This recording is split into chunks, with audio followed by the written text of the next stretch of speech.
అక్కడ నేను గొంతుగ్గా ప్రశ్నిస్తానంటే వ్యక్తి ఈ 10 నెలలు పెట్టి ఏమయ్యాడు? ఒక్క లడ్డు కల్తీ లడ్డు విధానంలో సనాతన ధర్మం అనుకుని వచ్చావే.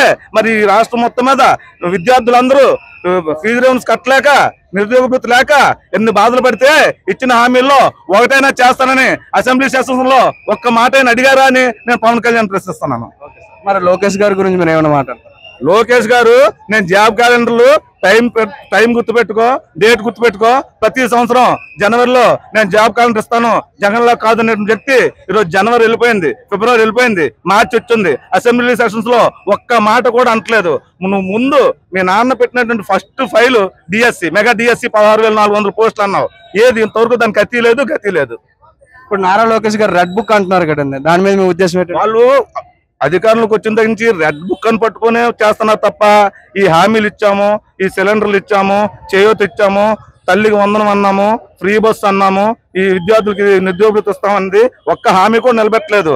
ఏంటంటే రెడ్ బుక్ రాజ్యాంగం ద్వారా భయపెట్టాలని చూస్తున్నారు. అది ఎంతో కాలం నిలబడదు. మీరు రెడ్ బుక్ ఇస్తారు, ఏమిస్తారో మా నాయకుడు ఎప్పుడో చెప్పాడు. మీరు నచ్చిన పని చేయండి, మీకు తెలిసింది చేసేది అది ఒకటే కదా. పేద ప్రజల వైపు ఆలోచించే పరిస్థితి మీద కాదు కదా.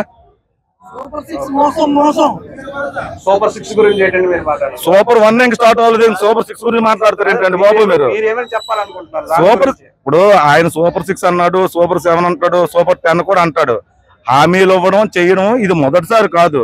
2014 నుంచి 19 వరకు అనేక హామీలు ఇచ్చాడు, 600 హామీలు ఇచ్చాడు.